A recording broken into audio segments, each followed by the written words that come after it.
Queridos amigos, na perspectiva da construção de um mundo novo, pelas vias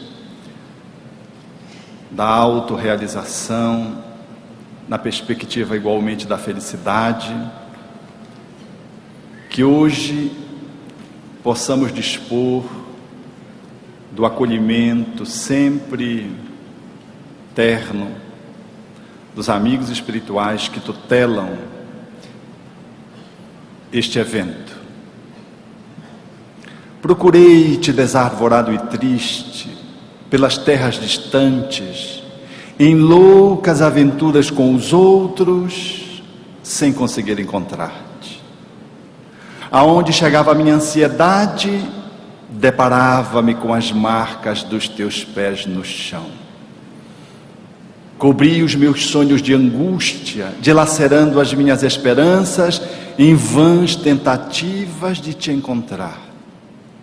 Exauri-me sem resultado feliz e detive-me vencido. Defrontei-me um dia com 2 estrelas que se apagavam nos olhos de uma criança abandonada e amei-a. A sua voz sem palavra e a música da sua necessidade fizeram-me encontrar os 3. O próximo, a mim e a ti, soberano Senhor da minha vida. Não cesses de cantar, ó brisa ligeira que passeias pelo vale, nem interrompas o teu curso, ó água transparente do regato. Toda a musicalidade que embala a natureza faz-se partitura para que o cantor destrave a sua voz e inunde o mundo de harmonias, de felicidades. Efetivamente, a proposição de Tagore, pela via mediúnica, deixa-nos entrever a chave para o grande processo libertário daqueles que estamos no caminho em busca da plenificação. Traz na sua poesia os elementos indispensáveis para que se possa entretecer uma análise na perspectiva espírita e decifrar o grande enigma que propõe aos seres humanos de ser um pouco mais a cada dia alcançando a felicidade. A felicidade, notadamente, está posta como um desafio também para todos os seres humanos. Mesmo aquele que está numa posição de terminalidade, se lhe perguntasse pelo que ele quer ficar curado de uma doença gravíssima, ele haverá de dizer, talvez nas primeiras respostas, aquilo que será um pouco distante do objetivo último que todos os seres humanos buscamos alcançar. Eu pretendo liberar-me desse câncer, se pudesse, se fosse possível, porque gostaria de ter um pouco mais de saúde. E pelo que você quer ter um pouco mais de saúde? Para, em dispondo das minhas energias físicas, poder trabalhar. E para que você quer trabalhar tendo energia física? Porque em trabalhando, eu tenho condições de fazer uma remuneração capaz de atender às demandas da minha família em curso. E ainda trazendo alguma dependência. E o que faz com você em fazendo isso para sustentar a família? Pelo que você gostaria de alcançar este objetivo? Porque eu trabalhando para ajudar na manutenção da minha família, eu poderia ver os meus filhos melhores postos, a minha esposa longe de uma viuvez difícil, e poder alcançar até o surgimento dos meus netos. E o que significaria isso para você? E se eu conseguisse isso, eu seria feliz.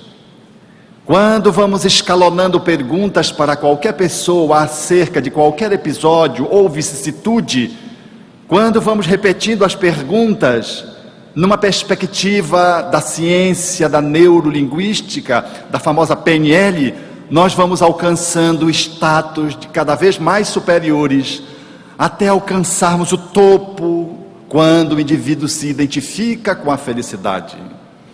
Por mais longínquo que esteja essa proposição de alcance, todo ser humano, ele tem como móvel interno a busca da planificação. Na linguagem de Jesus, do reino dos céus. Na linguagem psicológica, a plenitude. Na linguagem coloquial, ser feliz. Assim, todos aqueles que estamos aqui, guardamos direta ou indiretamente esse anseio pela felicidade. E esta questão não poderia estar colocada de fora, nesse caminho de autorrealização que o ser humano deverá fazer da obra máxima, que compõe o alicerce do Espiritismo, que é a codificação. E logo na primeira obra, Kardec fere a questão de forma frontal. É possível a completa felicidade na Terra? Ao que os Espíritos respondem: não, posto que a Terra é um planeta de provas e expiações, mas cabe aos homens suavizar os seus males e serem felizes tanto quanto é possível na Terra. A felicidade, portanto, ela tem um ponto e um contraponto. É necessário que façamos essa percepção de análise para nos movimentarmos com segurança nesse anseio daquilo que podemos alcançar, de que é factível e daquilo que é utópico.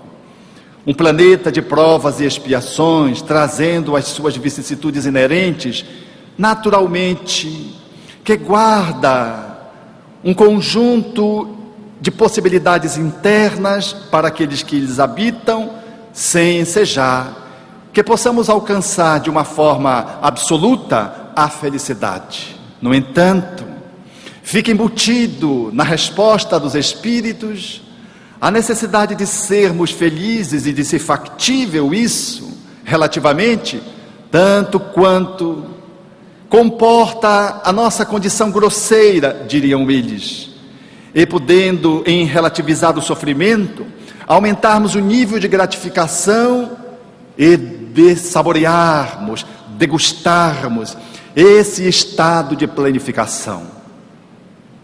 Todavia, é importante possamos fixar o que significa a felicidade e o que representa esse caminho de autorrealização, sob pena de entrarmos num beco e termos que amargar experiências frustrantes que hão de se constituir em nossa alma de tormentos, que farão da nossa vida uma vida de amargura e azedume, e que deverá se continuar pós-morte, pós-desencarnação, alongando-se no mundo espiritual as insatisfações internas. Diz, num aspecto psicológico, dentro de uma análise que está posta no mundo, sempre focada no sucesso, de que o ser humano, ele traz a sua engenharia para compor a sua planificação desde o momento que nasce. Na vida intrauterina, nós temos ali a possibilidade de um sacrário. Nenhum lugar é tão reconfortante, tão acolhedor, qual a matriz uterina, que nos acolhe de forma engenhosa, nos protegendo dos entrechoques, das infecções, dos traumas, do excesso de luz, de calor, de voz, de som, de ruído. A matriz uterina é o espaço por excelência para que o ser humano desfrute de quietude, de serenidade. Tanto é assim que, diante de uma dificuldade avantajada, diante de uma dor avolumada, nós corremos para a cama, nos deitamos e nos encolhemos, qual feto, numa busca regressiva de voltarmos ao ventre materno. E se alguém se lhe nos aproxima, a esposa, por exemplo, o esposo, nós nos agasalhamos no colo nos aconchegamos um pouquinho mais, firmamos as nossas mãos, fechando-a, encolhemos as nossas pernas, trazemos as coxas para o abdômen, e tem-se a impressão, quem passar pela porta do quarto, de que ali está uma criança, deitada na cola do pai ou da mãe, buscando o acolhimento. É isso que acontece instintivamente conosco. Diante de uma dor, nós queremos nos recurvar, nos recolher. Esse evento nós observamos todos os dias com os nossos filhos, quando estão mais fragilizados, às vezes no hábito do adormecer, cuja posição anatômico-fisiológica tem uma determinada formatação. Quando eles estão ruins, eles assumem uma posição diferente e vão para a posição uterina. Ficam como se fossem crianças dentro de um útero agasalhado no meio dos lençóis, entre os travesseiros. O útero é um espaço de segurança.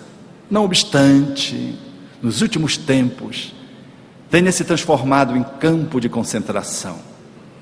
E, pelas vias da pressão política, em detrimento do desejo popular, há aqui e acolá manobras de natureza sociopolítica que tentam usurpar desse direito inalienável estabelecido pela Constituição e pelas leis naturais, propondo a legalização do aborto. É uma tentativa patética para alvejar e para assinalar no útero a criminalidade, transformando, portanto, aquele espaço sagrado num campo minado. Nesses dias, o nosso país ainda precisa do viver sem aborto, Brasil sem aborto, na conjunção dos diversos segmentos sociais, religiosos, das diversas ONGs, das diversos segmentos de classe, uma movimentação cada vez mais crescente para coibir manobras de lideranças políticas que tentam empreender fóruns de legalidade do aborto para um país que tem as suas liberdades ameaçadas já em muitas instâncias. Agora querem trazer para a via intrauterina. Quando o feto sai do útero, ele estabelece, portanto, uma movimentação de grande desafio diante da vida. É enfrentar o mundo hostil, sair do útero e ultrapassar o canal de parto. É uma perspectiva difícil para o espírito reencarnado. O grande psiquiatra que fez as suas pesquisas utilizando-se o LSD a princípio e depois fazendo regressão de memória utilizando a ventilação, a respiração holotrópica, Stanislav Grof, haveria de fixar as matrizes das dores humanas principais no processo de nascimento.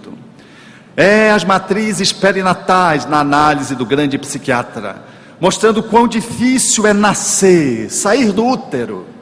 O espírito, quando está nessa perspectiva, ele, segundo a psicologia, vai ter que enfrentar o mundo hostil e sente-se ameaçado na ruptura com a mãe, que agora tem o cordão umbilical propriamente dito segmentado, mas traz ainda o cordão afetivo fixado, a dependência emocional. Nenhum animal é tão desprotegido quando nasce quanto o ser humano. Se nós não colocarmos a boquinha da criança no seio materno, é impossível ela sobreviver. Ela não consegue pegar o seio, ela apenas chora, absolutamente nua, sem condições de sobreviver às condições climáticas, se forem adversas. É, portanto, alguém desprotegido, obedecendo à sinalização das leis de amor, que coloca nessa perspectiva de vulnerabilidade um espírito para que ele possa ser acolhido por outros que são seus pais. Ali os irmãos, rompendo a barreira da adversidade, dos traumas anteriores, das inimizades de outrora, e na delicadeza do corpo infantil, trava-se um processo de sensibilização dos adultos, que rompem quando trazem travas para poder acolher a criança, senão ela morre. É nesse movimento que o espírito, colocando-se fora do útero, vai empreender a formação do seu ego. O ego é a estrutura que comanda a vida psicológica. Ele vai experimentando, sobretudo, na primeira infância, quando na fala do espírito Emmanuel se conclui o processo da reencarnação aos 7 anos. Depois ele faz uma segunda etapa, aonde este ego já posto vai fazer o enfrentamento dos desafios da vida, colocando-se no mundo que é sempre hostil e agressivo. Este ego, ele segue habitualmente 3 caminhos dentro da movimentação do mundo, que didaticamente aqui posto para a questão de análise, vai determinar consequências últimas que vão afastar ou aproximar da felicidade e vão permitir a autorrealização ou não do ser que acabou de reencarnar e que está formando uma nova personalidade, um novo ego, conforme a psicologia propõe e conforme os espíritos colocaram Allan Kardec com o nome de personalidade. Assim, o espírito ali posto, a pessoa ali colocada, ela vai criar numa primeira perspectiva um eu idealizado, em detrimento de um eu real. Egoicamente, há uma tentativa de subtrair-se às ameaças do mundo, ao mesmo tempo que você vai tentar atender, capitalizando o amor materno. Esta primeira movimentação do ego é criar um ego ideal, que deverá ser aquele que se estabelecerá vencendo os outros. Um ego que vai fixar nessa posição de que tem que vencer no mundo, de que tem que vencer as pessoas, tem que vencer os outros, para poder fugir da hostilidade das comunidades, dos grupos sociais e das pessoas que haverão de conviver com aquela pessoa. Ao mesmo tempo em que, em sendo superior aos outros, haverá de manter a afetividade de que ele teme perder, que é o amor materno, paterno. É assim que vai se formando a personalidade do primeiro grupo, do primeiro caminho na busca da felicidade. O ser estrutura para si um objetivo de ser feliz, alcançando o sucesso, o poder, a fama, o status. E para isso, muitas vezes rompendo com condições éticas primárias, ultrapassando normativas absolutamente impossíveis de serem desconhecidas e desconsideradas, o ser vai rompendo com tudo aquilo que se lhe ponha como obstáculo para se sobrepor aos outros e alcançar a fama. Na pirâmide social, no entanto, só alguns poucos chegam lá. Uma minoria de menos de 5%. A maioria dos 25% a 30% fica pelo meio. E a esmagadora maioria constitui a base. Em torno de 70%, um pouco mais, um pouco menos. É como se compõe a sociedade dos nossos dias. A maioria da população busca este caminho para alcançar a felicidade e se realizar. Logo, se a maioria fica na base, estabelece-se um grande sofrimento para a maioria das pessoas que querem ser sobre os outros e mal conseguem superar o vizinho, mal conseguem um espaço profissional para lograr experimentar algum prestígio. A maioria que fica no anonimato patina na lama da solidão, da raiva de si próprio, na baixa autoestima em função da imagem que criou para si e que não conseguiu lograr alcançar, deste eu ideal em desprestígio ao eu real. Essa desconexão, aquilo que eu sou e aquilo que eu me proponho a ser fazendo de conta, é um dos grandes problemas que todos enfrentamos. Temos muita dificuldade de assumir aquilo que somos, para concretamente fazermos uma movimentação de transformação diária. Nós negamos o que somos e tentamos assumir estereotipadamente uma postura social. Esses que seguem pela primeira via ficam frustrados porque não conseguem vencer, não são vencedores do mundo. Os milhares estão nos campos de futebol querendo ser um Ronaldinho, um Robinho. Quantos chegam lá? São tão poucos que aqueles que estudam estatisticamente desaconselham encaminhar a massa para o campo de futebol, porque o número daqueles que se destacam são insignificantes do ponto de vista estatístico. Há uma grande frustração na massa, mas não só no futebol, como em todas as outras áreas, porque a pirâmide social colocada dentro do formato mercadológico apresenta-se majoritariamente entre a pobreza e a miséria. A classe média, que fica ali nos 25%, 20% a 30%, dependendo de cada país, essa consegue, de alguma forma, uma vivência digna do ponto de vista material, mas se projetou o sucesso na perspectiva daquele eu idealizado. Esses que também estão na classe média não estão felizes. Tanto é que todos eles jogam na Mega Sena, porque ambicionam alcançar o topo da fama, e tem a cara mais de pau de dizer que vão fazer a caridade. É impressionante como as pessoas dizem: não, eu dou tantos por cento. Outro dia eu vi a minha enteada, chegou comigo e disse: tio, você já jogou alguma vez? Eu disse: minha filha, eu não jogo.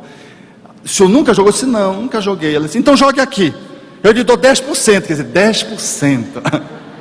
Ela veio rindo, aí eu peguei os números, disse, arriscando os números, e eu digo: 10%, eu vou dar para o Jardim das Oliveiras, na brincadeira com ela.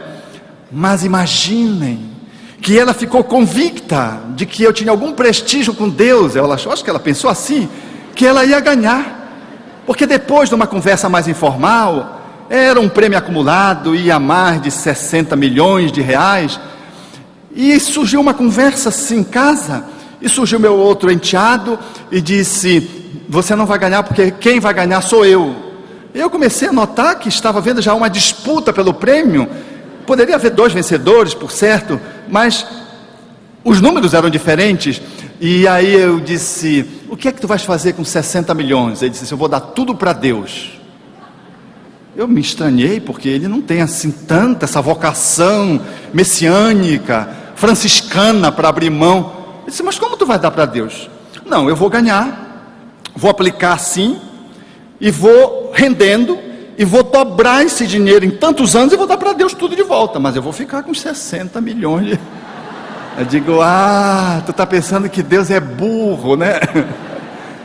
Veja, eu digo: quer dizer que tu queres ficar velhinho, aí devolvendo para Deus o que tu ganhaste na Mega Sena? Esse é o contrato com o divino? Eu disse: não, eu sou um cara inteligente, eu vou logo dobrar essa riqueza com a minha engenhosidade, e vou dar para Deus. Eu estou falando sério, eu vou dar os 60, agora eu vou ficar com 60 também.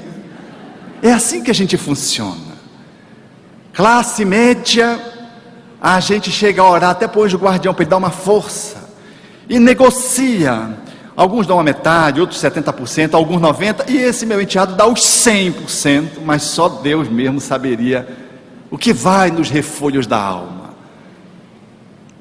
Mas aqueles que estão no píncaro da pirâmide, esses que chegaram lá nos 5%, que construíram um caminho em que o eu estereotipado, dominador, vencedor, e que conseguiram alcançar a fama, o prestígio, esses que chegam lá, curiosamente, chegam, mas não levam, alcançam o sucesso, mas não dispõem da felicidade, vão ao topo, mas não se realizam. São aqueles que efetivamente brilham nas rodas sociais, trazem prestígio porque tem um corpo escultural, como uma top model, ou como um jogador que consegue fazer com seus dribles certeiros, os seus passes desconcertantes, as suas jogadas formidáveis, um ser de fama, cuja riqueza ele não sabe nem avaliar. Ou então alguém no campo da arte cinematográfica, da arte cênica, que consegue de tal modo uma projeção, que, dispondo de fama, de imagem, de riqueza, de patrimônio, vive o manicômio. Não consegue desfrutar. Chega lá, mas apresenta um vazio interno, o que faz entrever as crises dos popstars.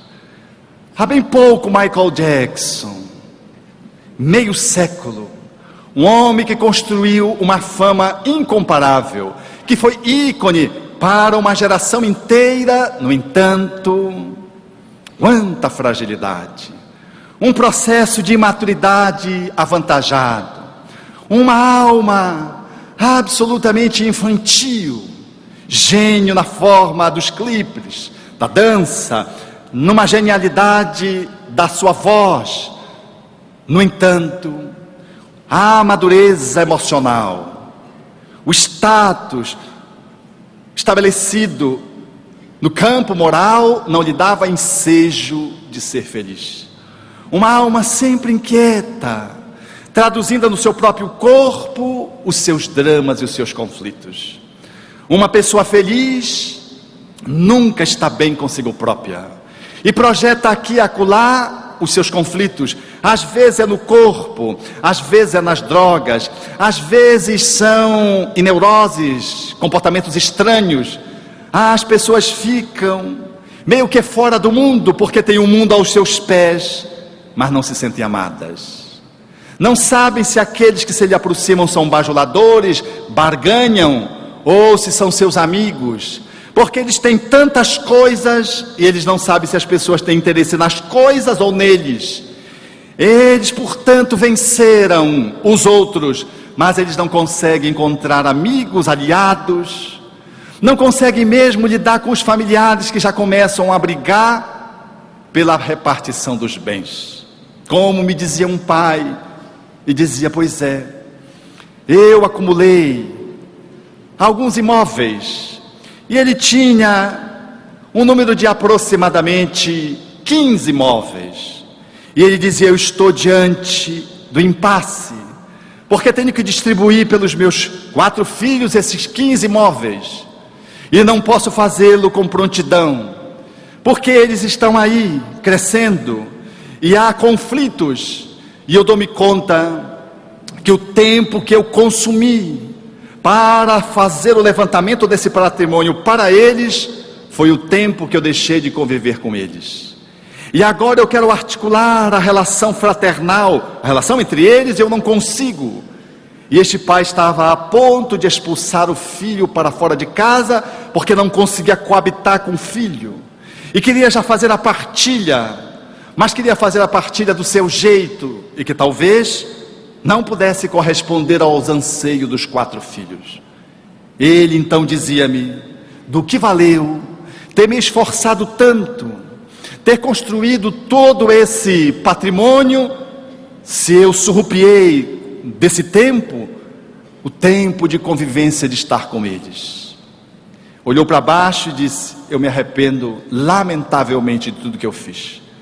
Se eu pudesse reitinerar a minha vida, eu faria um caminho diferente. Tinha menos coisas e tinha mais convivência com os meus filhos.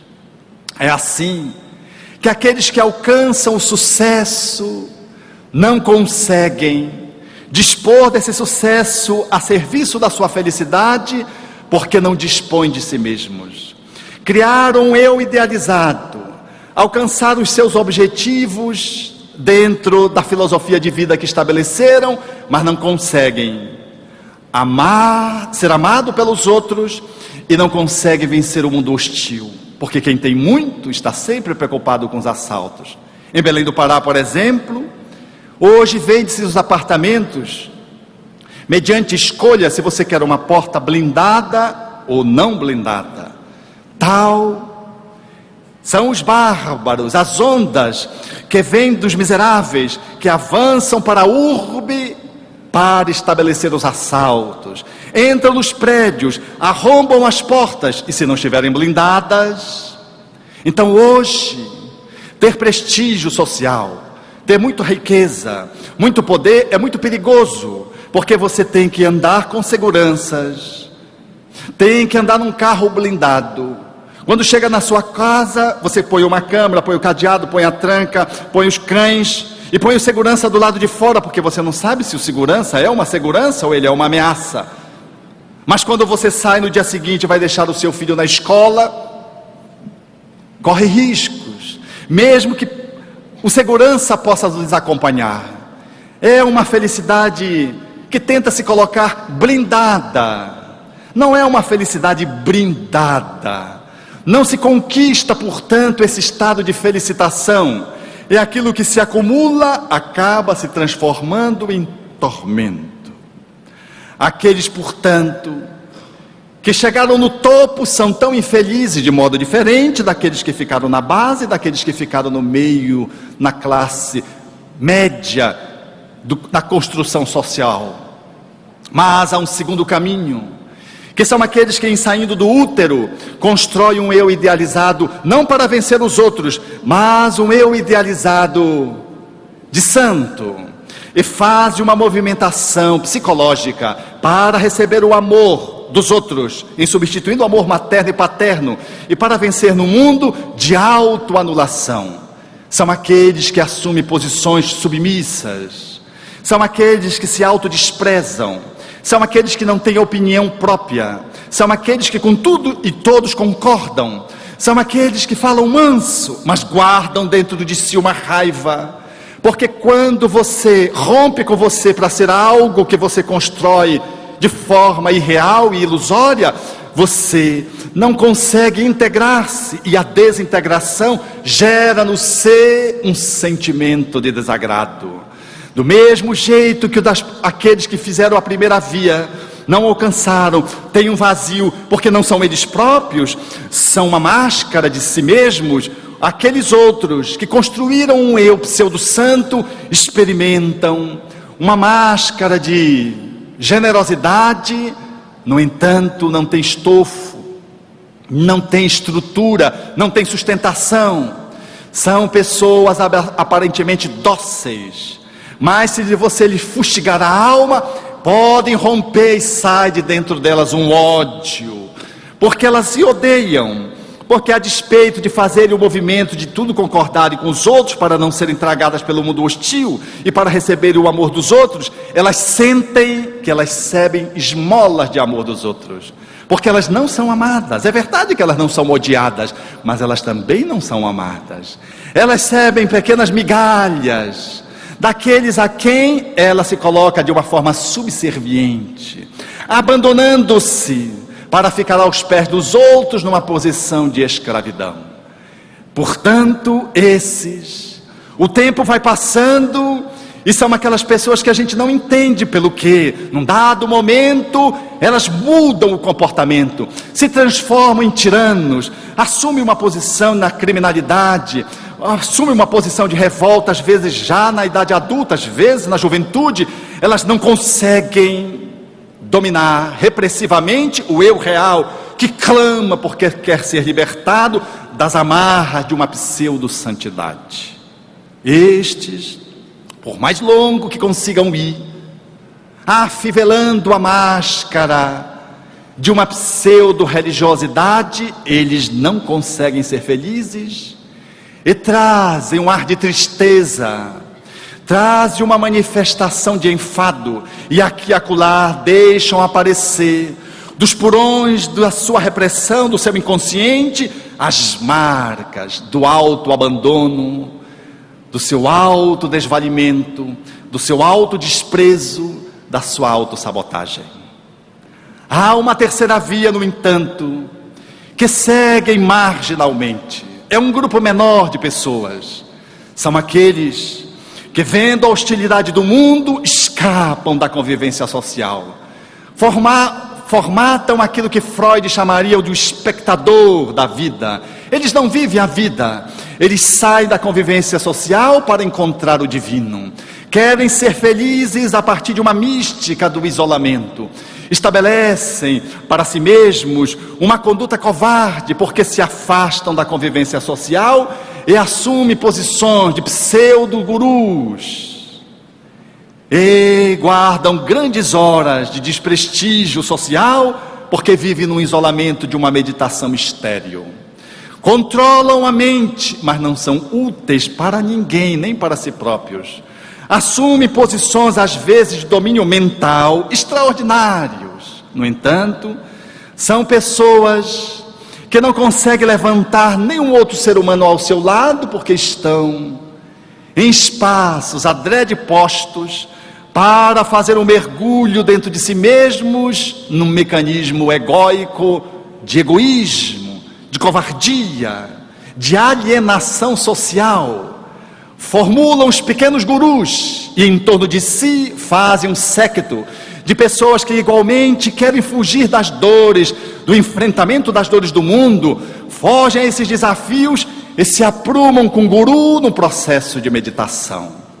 Passam a vida em branco e às vezes se vestem de branco para lembrar talvez a pureza a que Jesus já no seu tempo contestava dos sepulcros caiados, que tem uma aparência de pureza, porque é branco por fora, mas guarda a podridão por dentro. E a podridão é o abandono de si, é a esquiva de si próprio. Ao invés de assumir-se para fazer o trabalho que precisa fazer de autotransformação, de evolução, de sustentação de si próprio, no mecanismo de progresso inevitável, essas pessoas constroem um eu idealizado de guru e fazem esse encaminhamento em grande parte da sua vida ou a vida inteira, servindo apenas ao seu ego medroso. É um mecanismo de defesa, de escape, que se exagera e que se transforma numa moléstia, quase numa patologia, e às vezes se configura numa patologia psiquiátrica, nesse processo de misantropia com o qual eles se afastam da sociedade. 3 caminhos postos. Nos 3 caminhos, o eu, o ser humano na sua realidade, o espírito reencarnado com a sua bagagem que ele traz e que recebeu dos pais, é negada. E ele constrói 3 eus diferenciados de si próprio, eus distantes de si mesmos, portanto num processo de fragmentação, de não integração. E são 3 tipos de caminhos que a humanidade segue sem lograr ser feliz. O guru muitas vezes é acusado, tanto quanto aquele que alcançou o topo social ou que está no baixo da pirâmide, quanto aquele que é o pseudo-santo, pelos comportamentos não éticos, pelas atitudes covardes, pelas ações que comprometem o seu corpo, bem como a sociedade em que se inserem. Quantos pseudos gurus se suicidaram, como Jim Jones, levando consigo centenas de pessoas, num processo de alienação psiquiátrica e levando, através dessa desconexão social, uma multidão que, guiada por um cego, vai para o barranco, precipitando-se na morte física e na morte moral. A proposição da felicidade, ela, no entanto, deve se estabelecer no outro nível. Ao invés de se criar 3 formatações de eus não reais, que buscam receber o amor dos outros, que é uma posição bem infantil, sempre receber, e fugir da dor do enfrentamento do mundo, a 4ª via, aquela que poderíamos estabelecer, inspirados na percepção que o Espiritismo nos oferece, é daquele capaz de poder dar conta das suas próprias demandas. Porque não há maior desafio do que o ser humano poder olhar-se a si próprio. Não há nenhum inimigo fora que seja superior ao inimigo que adormece dentro de nós mesmos, ou está escondido num ponto cego e puxa o teu tapete, impedindo que tu possas ir adiante. A proposição espiritista de felicidade se coloca numa outra via, quando compreendemos que o espiritual reencarnar, ele precisa se apropriar de si próprio, de que ele é a média das subpersonalidades que ele experimentou nas outras encarnações, como propõe Joana de Ângeles. Ele é, portanto, este ser, o resultado multimilenário, que traz no aqui e no agora, desde o lar, nas contribuições que recebeu dos seus pais e nas contribuições sociais, na formatação do novo ego para esta vida, ele traz o desenho da sua missão, do seu que fazer no mundo. E olhar para si próprio é talvez a atitude mais ousada, que está muito acima do que escalar uma montanha, de que fazer alpinismo e ir lá para o Everest, de que é muito mais do que qualquer esporte radical. O mais difícil é poder fazer o enfrentamento de si próprio para fazer a autorreconciliação. Portanto, o caminho não é para fora, é para dentro. Essa via de introspecção, ela está posta, segundo a perspectiva espírita, como a única capaz de nos endereçar para a felicidade. A felicidade, portanto, ela vai mudando de colorido, segundo as 3 perspectivas que colocamos anteriormente, porque para aqueles que construíram um eu idealizado, superior, competitivo, a felicidade está no sucesso que deverão alcançar, e são infelizes. Para estes, a felicidade é ter, é conseguir, é ter status, poder, projeção, fator econômico em abundância. Para os da segunda via, a felicidade em sendo amado, e o mundo não lhe pisando no ser, ele possa ser feliz, mas ele traz uma serenidade turbada, uma serenidade ruidosa, demonstrando que ele não está bem.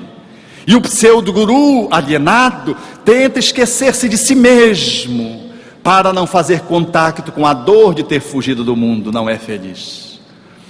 A felicidade, na análise da 4ª via, é algo que não está posto fora, é algo que está posto dentro. Não é uma felicidade com um objeto externo colocado. Qual? Aqueles que seguem o caminho da 1ª via, que lembram muito bem a história do pônei e do pai que detinha o seu filho querido e único, e que era feliz, dizia ele, porque tinha o filho e tinha o pônei, e que ele era a pessoa mais feliz do mundo, e de repente o pônei desapareceu na floresta.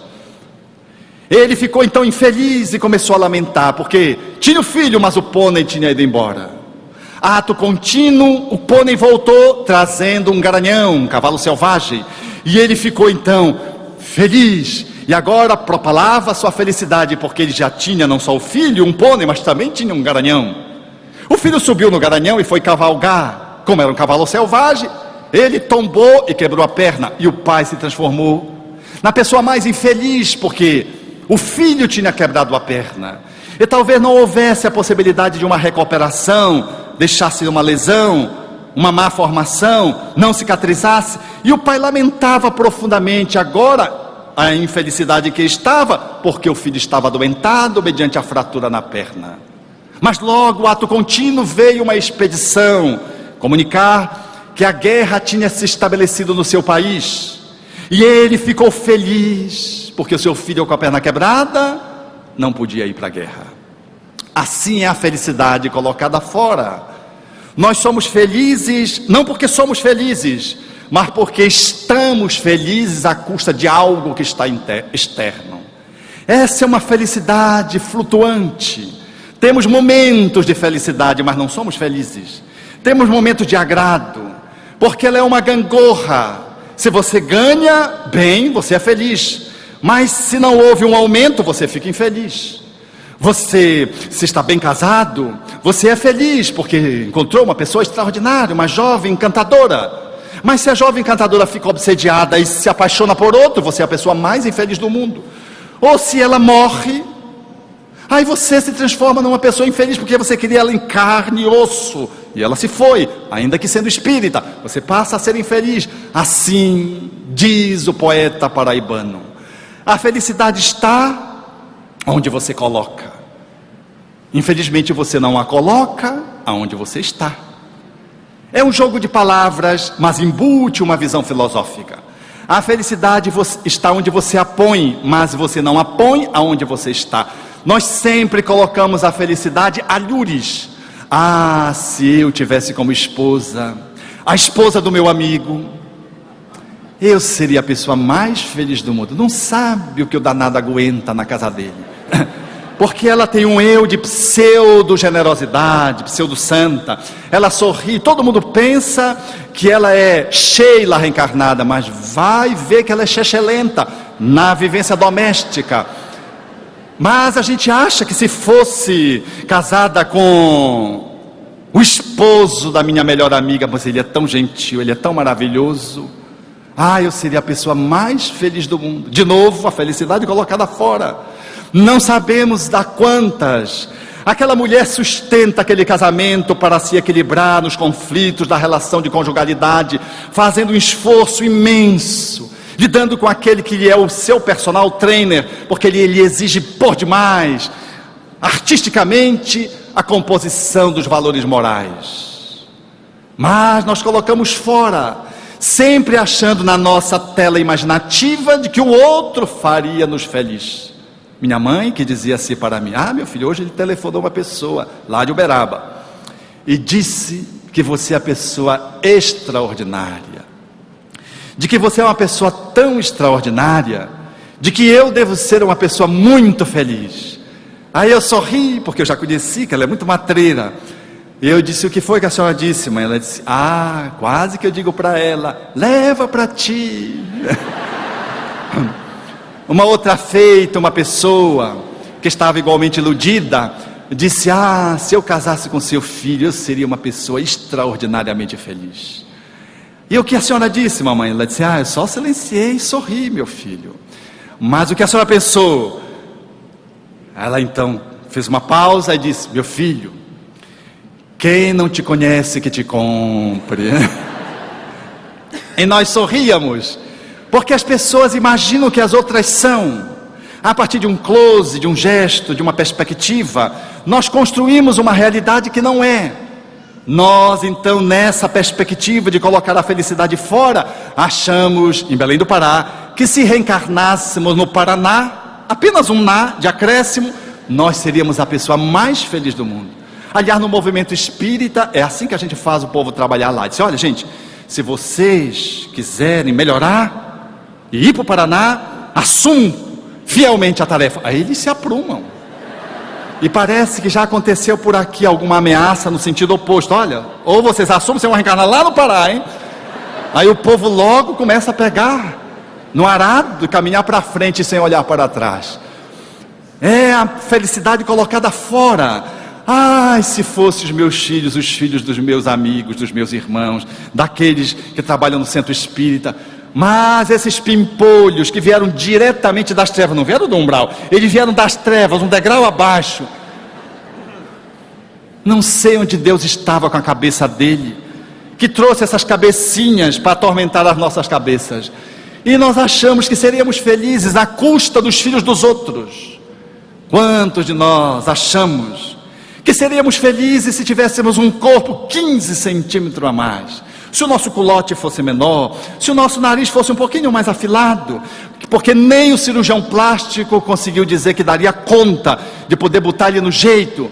Quantos de nós queríamos ter um cabelo diferenciado, queríamos ter um porte desta ou daquela envergadura, uma tez dessa ou daquela pigmentação? Quantos de nós olhamos para o corpo e diríamos: se eu tivesse um corpo mais assim, só um pouquinho mais assim, eu seria feliz.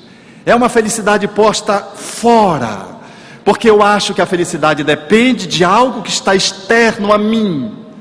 A felicidade, no entanto, ela é decorrente de um movimento que a alma faz para dentro de si mesma, para, em conhecendo-se a si própria, conseguindo escanear os seus movimentos egóicos, vai mergulhando nas profundezas do seu inconsciente e se tornando cada vez mais consciente de si, apropriando-se de si própria para poder responder às demandas do mundo hostil, agressivo, e para também conviver com aqueles que são incapazes de te estabelecer uma relação de gratificação amorosa na conta de esposa, de pais, de filhos. Quantos vivemos num mundo com poucas possibilidades de acarinhamento?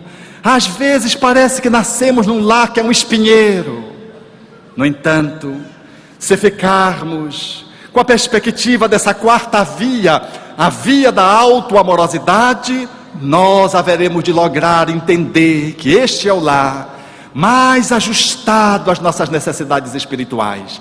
E é por isso que ali nascemos, e é por isso que ali estamos naquele lar. Os acúleos servem para espicaçar o nosso alto amor e o nosso hétero amor que se extravasa a partir de nós.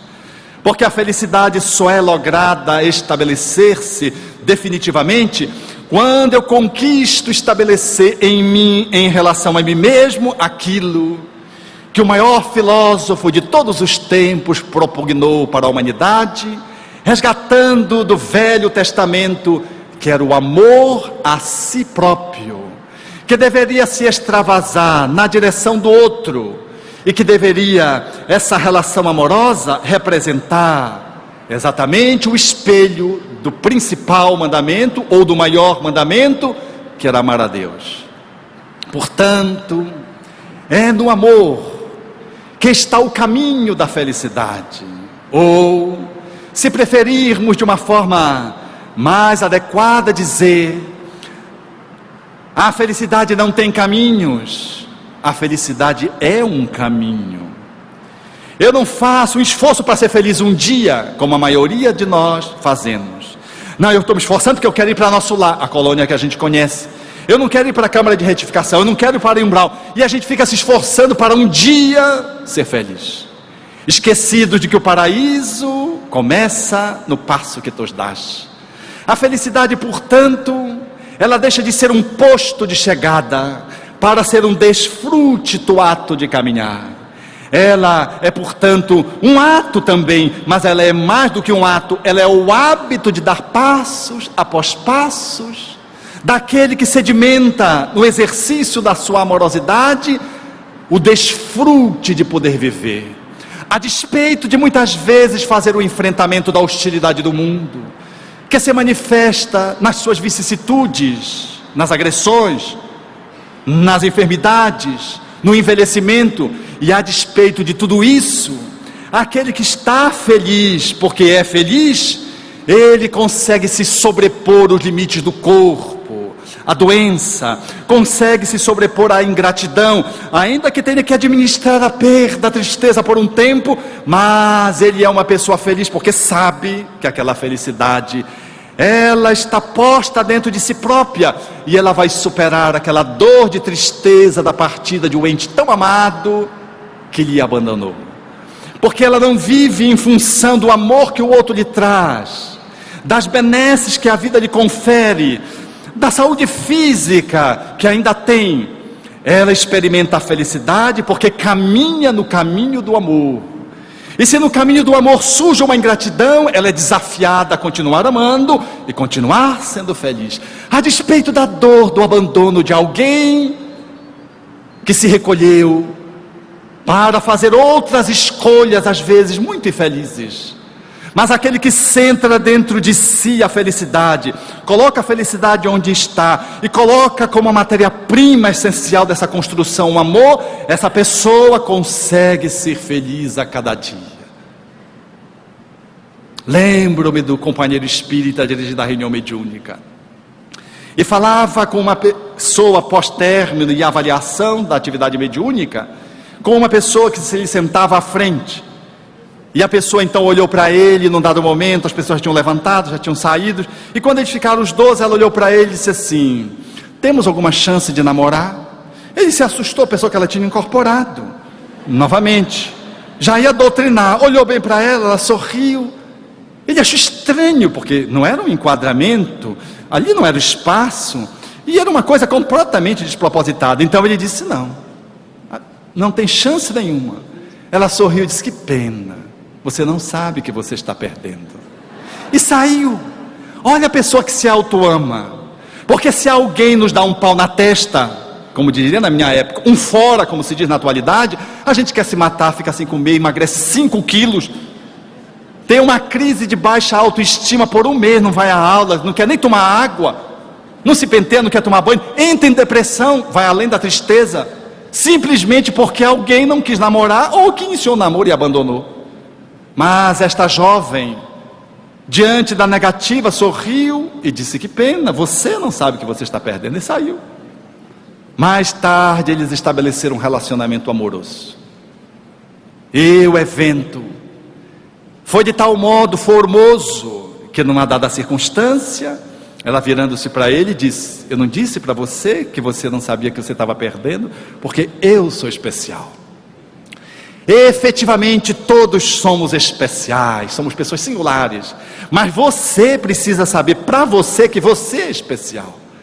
Porque se você não souber que você é singular, que Deus lhe criou num ato único, tanto quanto criou o seu irmão, você não se valoriza, a sua autoestima cede. Há necessidade da autovalorização pelas vias do amor e não da egolatria, para que você se aproprie das tuas possibilidades, entendendo que a sua realização só se constrói quando você é capaz de amar. Em sendo amado, você está à custa do amor do outro, mas amando, você acendeu a luz própria, e ainda que o outro renegue, não aceite, você continua firme na sua posição.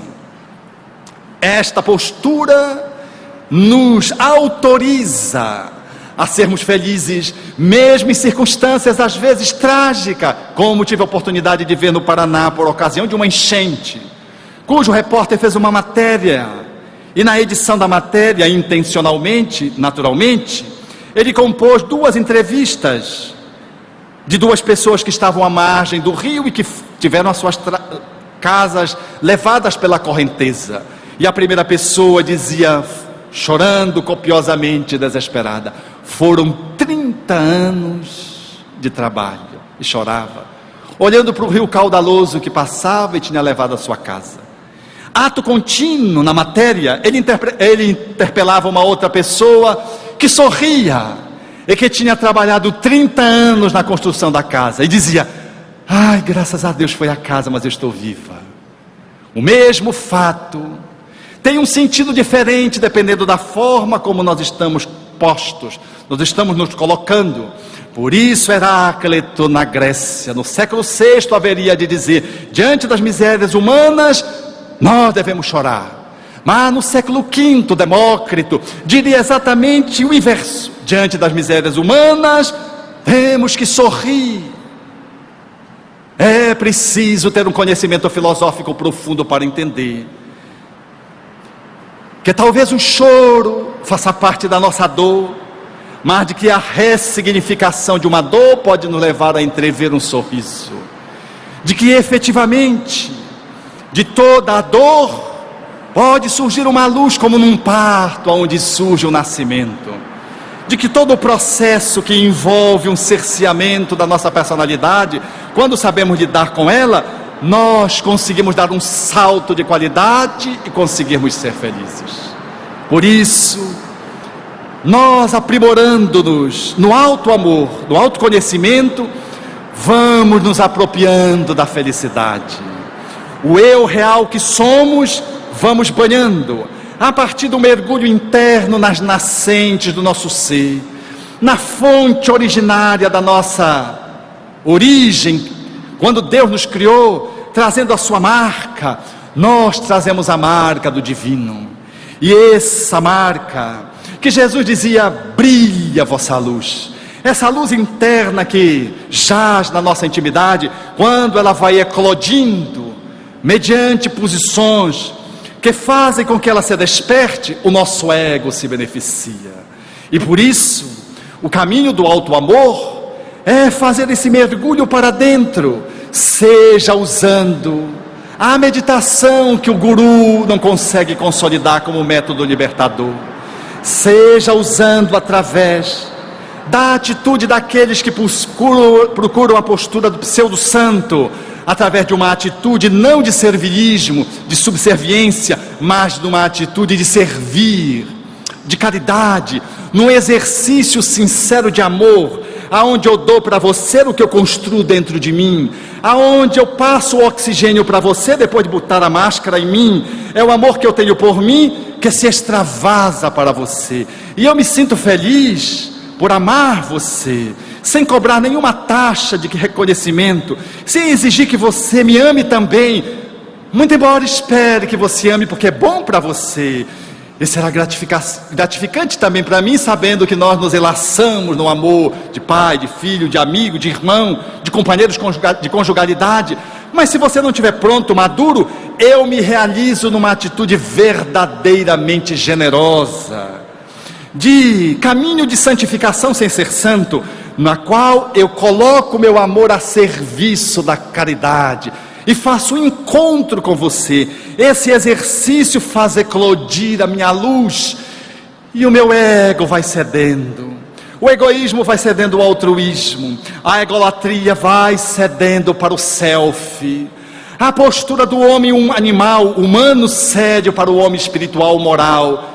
Eu vou fazendo, portanto, um caminho que é para a minha interioridade, e aonde eu vou passando com a minha felicidade, eu vou depositando possibilidades para que os outros também, se quiserem, façam o mesmo caminho. Olhando para a primeira via, eu já entendo que eu não preciso superar ninguém, nem o companheiro de trabalho ou o concorrente da profissão. O desafio de quem está no caminho da felicidade é auto-superar-se.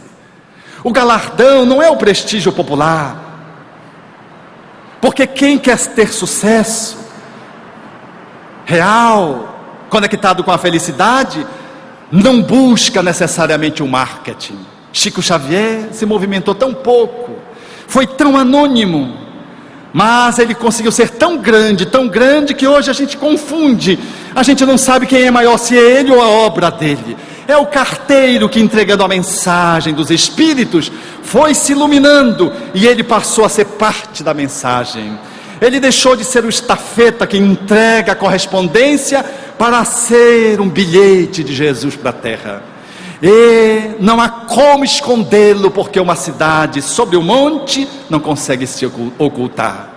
E num caminho de autoencontro, de amor, necessariamente vinculado à humildade, ele fez a superação do ego, fez a ruptura com o egoísmo, com o egocentrismo, com a egolatria, e conseguiu ser famoso, sem ter seguido aquele caminho daquele eu estereotipado, falso, daquele que tem que vencer a tudo e a todos, usando todos os mecanismos éticos e não éticos, para alcançar o topo do poder, do status, do prestígio social.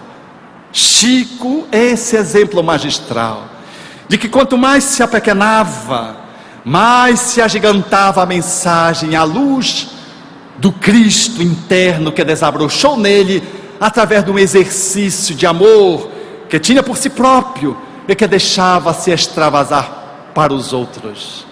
Já quando já não podia mais quase caminhar e atender e conversar com as pessoas, depois de se refazer da doença, as pessoas faziam aquelas filas intermináveis para beijar-lhe, e ele beijava a mão de cada pessoa. E num dado momento, quando seus lábios começaram a sangrar, o amigo que estava ao lado disse: mas Chico, por que tu beija todas as mãos dessas pessoas, dessa multidão? Ele se virou e disse: eu beijo as mãos porque eu não consigo me agachar para beijar os pés. Este é o amor que se apequena, mas que tem a sua dignidade. Um amor que conjuga a humildade, mas que preserva a sua dignidade. Não é, portanto, uma atitude de pseudo-amor, que é do ego, que assume uma pseudo-humildade e que assume uma posição de subserviência e se humilha perdendo a sua dignidade, sem dar a dignidade ao outro. Ser feliz, meus caros amigos, é poder, portanto, articular a capacidade de amar, seja pela oração, que é o terceiro caminho, colocado numa posição equilibrada, pela meditação, o estudo de nós mesmos, transformarmos a prece no estudo de si próprio, como coloca os espíritos Allan Kardec na Lei de Adoração de O Livro dos Espíritos. Ser feliz é, em amando, poder fazer exercícios incomensuráveis de caridade com o rico, com os pobres, com aqueles que são os exclusos, mas com aqueles que são os inclusos estão perdidos, com os que estão na ponta da pirâmide e com aqueles que estão na base da pirâmide, porque Jesus esteve com o doutor da lei, esteve com o cego de Jericó, sem nenhuma discriminação, porque quem ama não discrimina pessoas, ama as pessoas, ama a natureza, ama a terra, ama o seu corpo, bendice, e esse que assim faz, é feliz, e ilumina, sendo portanto, um farol que aponta rumo para outras vidas, para que essas vidas possam também despertar.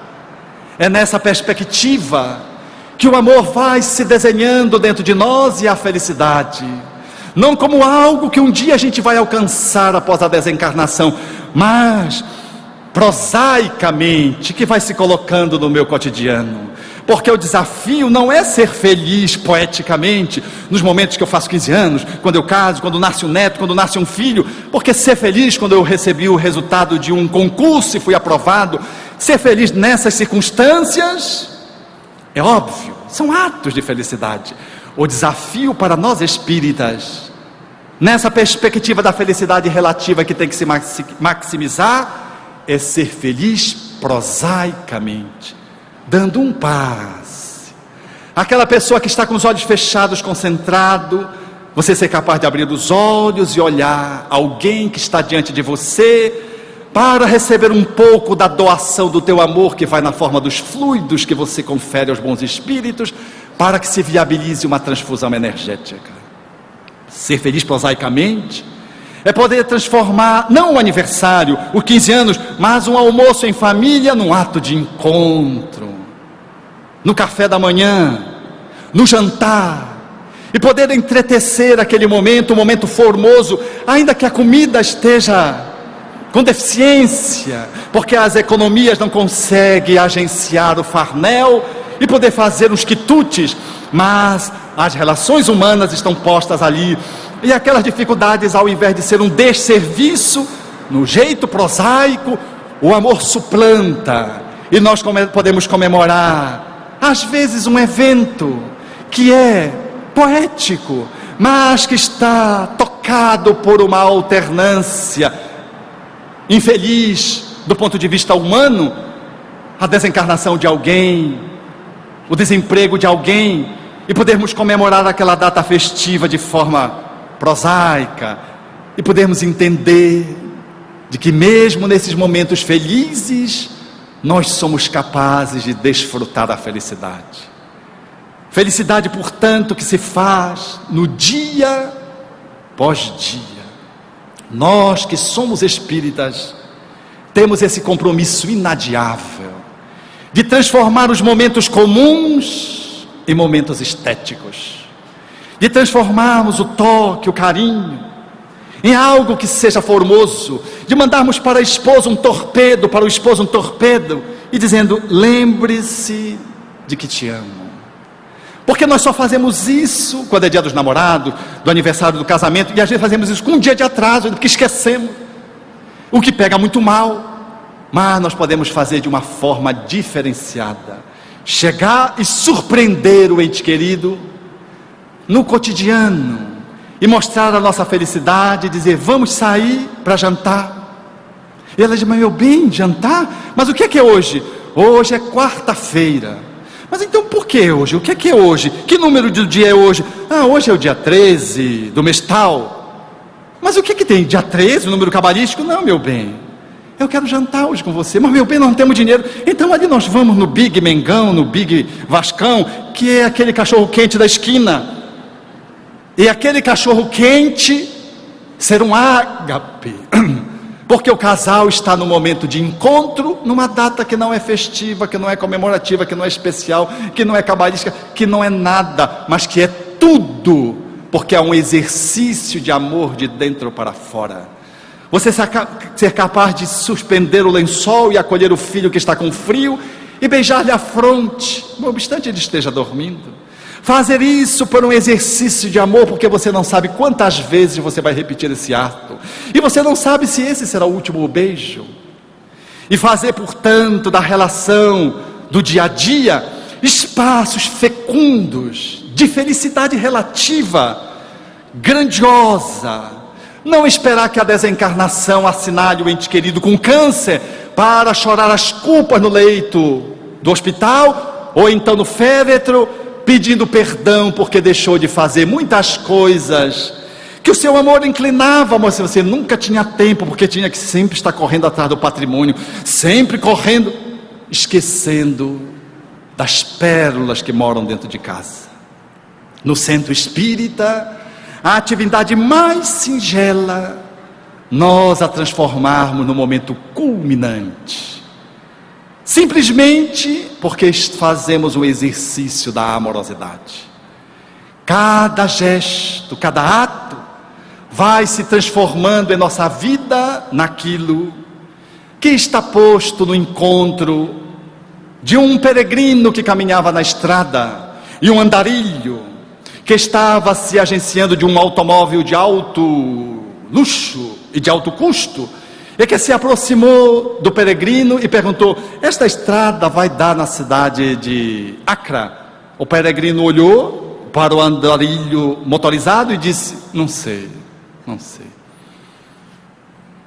O andarilho voltou então e disse: então ela vai dar em Nova Delhi, não é? O peregrino voltou, depois de ter dado alguns passos: não sei. O peregrino aborrecido disse: mas poxa, você não sabe nada, né? E o peregrino disse: eu não sei nada, mas não sou eu quem está perdido.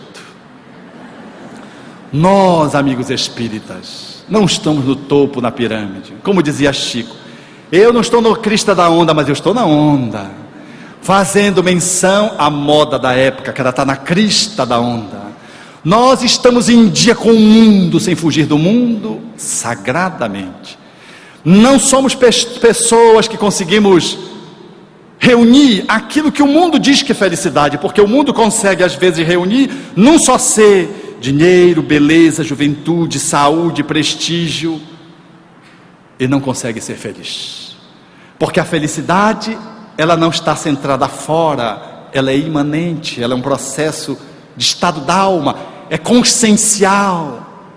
Nós somos peregrinos e estamos fazendo a nossa jornada passo e passo. Não estamos com um automóvel de alto luxo, talvez não tenhamos a beleza física de uma top model, de um homem que ganha presença nos outdoor por ser um ator famoso, internacional ou nacional. Não somos pessoas reconhecidas no nosso grupo social por desempenharmos uma atividade profissional importante, que tem status. Não somos no centro espírita o dirigente, o presidente. Nós não somos pessoas que temos nada que possa demonstrar uma graça que os outros acham que faz graça para a felicidade. No entanto, nós temos o conhecimento espírita que nos coloca a possibilidade de um caminho, que o ato de caminhar é o ato de ser feliz, e que a chegada é mera consequência de cada passo, e de que a felicidade mais é uma consequência do ato de amar do que uma meta a ser alcançada lá adiante. Uma doutrina que nos transformou em peregrinos, porque temos a honra de dizermos-nos espíritas, alinhados com o cristianismo e, portanto, usando a seleta proposição de Jesus, que deixou a forma pela qual nós deveríamos construir a nossa felicidade, desdobrando o amor nas bem-aventuranças. Bem-aventurados, que significa avançai, caminhai. A proposição de Jesus no Sermão do Monte, falando àqueles que, sensíveis à sua mensagem, era que pudéssemos caminhar, e caminhando na brandura, na mansidão, na misericórdia, na fome, na sede de justiça, na humildade, caminhando ainda que chorando, porque experimentamos dores e não podemos ser felizes de forma absoluta porque alguém chora, alguém lagrima, alguém está em regime de carência, alguém tem fome. Não podemos ser absolutamente felizes e por isso choramos, como esta semana, eu atendendo mais uma das nossas crianças, que a instituição atende, que está abaixo da linha da pobreza, num projeto em que se matricula famílias nesse estado de carência, num bolsão de miséria. Eu estava atendendo, ela me olhava com o rostinho assim, de forma graciosa, 11 anos, e eu dizia assim, no meio da conversa, ela estava de retorno, e tinha um corrimento vaginal, a iniciação sexual, é absurda, porque na miserabilidade, as crianças, os adolescentes encontram na droga e no sexo os únicos prazeres, e se perdem muito cedo. E ela tinha sido medicada, estava muito bem, estava sem um corrimento, e eu olhei para ela e disse assim: qual foi o evento mais triste da sua vida? Ela disse: quando o papai foi preso. E olhando assim para mim, eu disse: e o seu pai já foi preso? Ele disse: já, foi preso, por engano. Eu disse: foi. E quantos anos ele passou preso? 2 anos. Ninguém é preso por engano, por 2 anos na periferia. Ali é muito comum as pessoas serem presas. Passaram para ela essa mensagem de que tinha sido por engano. Mas é muito comum os furtos, os assaltos, os latrocínios. E então eu disse: foi. E como é que você está lá com a sua mãe? A mamãe está bem, ela está morando lá com o novo parceiro dela. Ela casou de novo, meu pai foi preso, ela arrumou um outro. E o seu irmão disse: o meu irmão que ela teve com o outro foi com ela. E o outro? O outro ela vendeu. Como vendeu? Ela vendeu lá para Manaus. E você com quem vive? Eu vivo com a minha avó. Ela me deixou com a minha avó, porque meu pai saiu da prisão e já tem outra. Aí eu olhei com ternura para aquela jovem e, querendo dar muito mais do que um medicamento, disse-lhe: minha linda, cuida de você, estuda, porque você já viu o que acontece com as meninas da comunidade? Todas elas engravidam um pouquinho adiante da tua idade, ou na tua idade, não é verdade? Ela disse: é. Então estude, minha linda, estude. E quando transar, use camisinha. Direto no assunto, porque vocês não imaginam o que é a promiscuidade. Não deixe de usar camisinha, não vai engravidar, ou então engravidar e fazer aborto. Ela me ouvia, sorria atentamente. Aí eu fiz mais umas outras recomendações assim genéricas, porque a criança é atendida em outros espaços da instituição. Ali era apenas um enquadramento de um atendimento médico homeopático. Eu disse assim: alguém já lhe disse isso? Ela sorriu e disse: minha avó. É assim. Não dá para ser feliz absolutamente. Essa jovem tem poucas chances de se sobrepujar ao relativismo sociocultural do bairro. É difícil ela se sobrepor se não tiver algumas mãos que lhe dê apoio, além da avó, que é uma voz insuficiente, porque pai e mãe a abandonaram, o que é muito comum. Ela tem um irmão à distância, o que é muito difícil, você ser abandonado e ser afastado do seu irmão, que foi vendido, o que dá um sentido de significação para o tipo de mãe que ela tem. É impossível ser feliz absolutamente, mas é possível ser feliz relativamente, abraçando a Jéssica, fazendo-lhe algumas recomendações, elogiando-lhe o dente, a alvinitente, ela de cor negra, a miséria ainda não tomou, e eu olhava para os dentes dela, fazia uma outra recomendação na saúde bucal. É possível ser feliz dizendo que você sabe que a gente ama muito você, que aquela carinha parece um ratinho assim, um macaquinho. É possível ser feliz relativamente, sendo solidário com aqueles que estão marginalizados pela uma sociedade que vive predominantemente em cima do egoísmo, querendo alcançar a felicidade.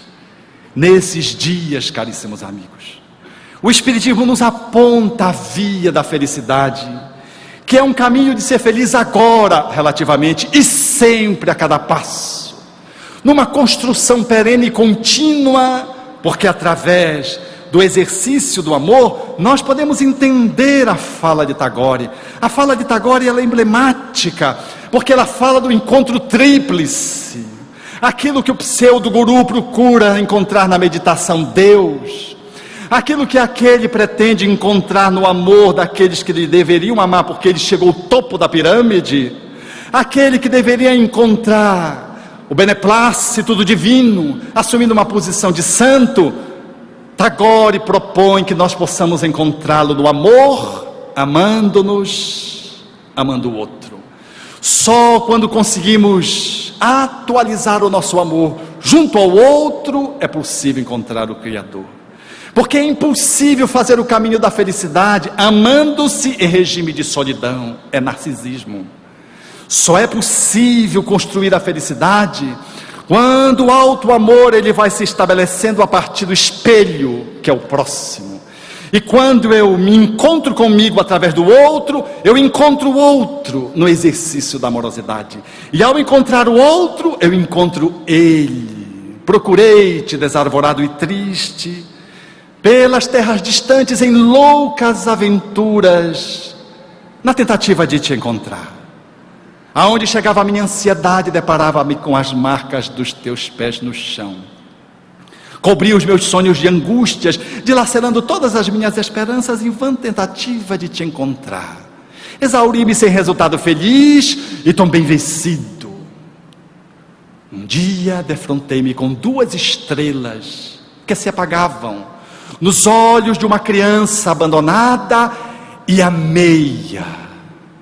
A sua voz sem palavra e a musicalidade da sua necessidade fizeram-me encontrar os 3.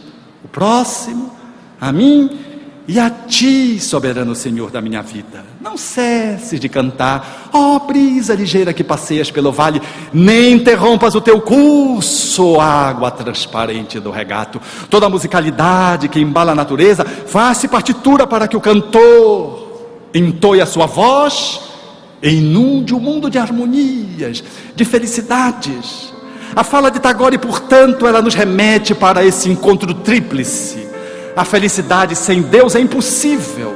Sozinha é mecanismo egóico em regime de covardia, distante do concerto social. Numa perspectiva de atender o outro sem auto-amar-me, é autoalienação e fuga de si próprio. Eu faço uma caridade, entre aspas, estudada, fria, cobrando dos outros, xingando os outros, obrigando os outros a aceitarem a minha esmola, pisando nos outros como se fosse uma ponte. É uma ponte porque eu piso nele mesmo. É uma caridade pseudo, é um arremedo de caridade, porque não está o meu amor naquela ação de amor.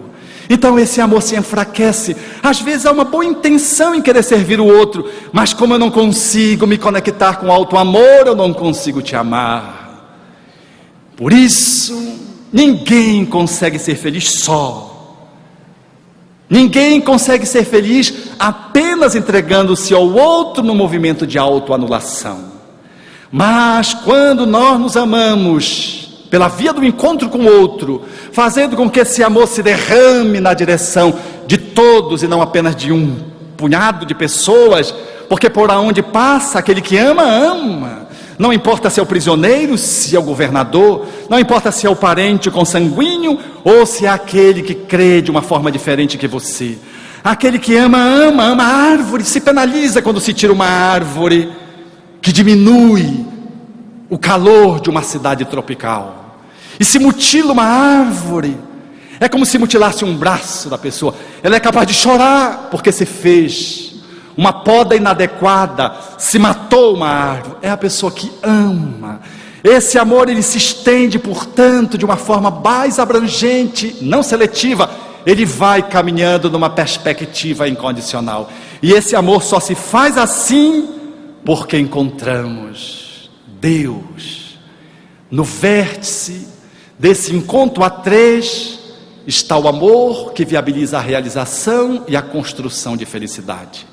É a única forma de decifrar o enigma que propõe o poeta João de Deus Limeira quando fala: quem foi que fez o sol tão vivificador, e suas luas esplendentes cheias de fulgor, os trilhões de estrelas que cintilam nos céus, e as nuvens vaporosas como densos véus, a mecânica celeste, o arcano profundo da eterna ciência que equilibra os mundos, os micro-organismos em desenvolvimento e os orbes gigantescos em deperecimento, o átomo e a nebulosa, a ameba e o serafim, e as origens das coisas que nunca terão fim. Quem foi que fez a virtude impoluta que não se modifica e a possante energia que a tudo vivifica? Quem foi que fez o vento, o raio, a chuva, o trovão, a primavera, o outono, o inverno e o verão, o perfume das flores, o som, a luz, o ar, os campos, as florestas, a terra e o mar? Quem foi que fez o infravermelho e fez a borboleta saindo da lagarta, e surge o pôr do sol, à luz do cantar de um rouxinol? Quem foi que fez as feras bravas, a asa de um inseto, a beleza de um ninho, deu agilidade à incrível pulga saltitante e fez o passo lerdo tardo do elefante? Quem foi que fez o colibri com a sutileza, sugando o mel das flores com tal delicadeza, e o tatu escavando a cova em que se abriga, e a faina inesgotável da minúscula formiga? O inquieto macaco e o fogoso corcel, e a abelha trabalhando na construção do mel? Quem foi que fez o golfinho, o tubarão, a baleia, e fez a engenhosa aranha tecendo a sua teia? E o instinto de conservação, como bússola infalível de orientação, guiando com acerto os irracionais, sem nunca transgredirem as regras naturais? As maravilhas do reino mineral, o leito onde repousa o reino vegetal, os prodígios da animalidade, e um elo mais acima, a nossa humanidade, e tantos outros reinos que nós desconhecemos, sistemas de mundo que nós nem nos apercebemos, os gênios tutelares, arcangelicais, imersos nos segredos dos planos siderais. Que maravilha é esta que eu não posso descrever com todo o dramatismo que eu pudesse ter? Artista inimitável, sublime e ilimitado, me ponho de joelhos e contemplo abismado, e pergunto a mim mesmo com estupefação: quem criou tudo isso com tanta perfeição? Em dá sem perder nada, e paga sem dever, e a tudo movimenta sem nunca se mover, formando e transformando, criando e dirigindo, governando e agindo. Quem tem tanto poder? Pergunto a outras vozes: quem me podeis dizer? Eu vos peço, queridos irmãos meus. E as vozes me respondem: foi Deus, foi Deus, foi Deus, foi Deus.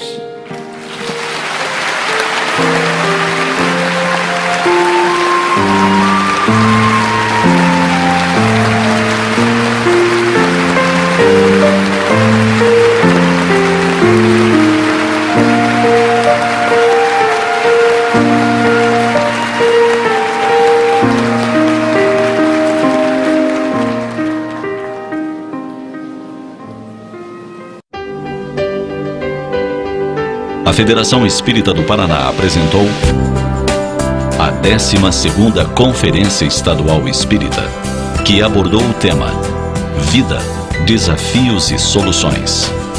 Obrigado a todos.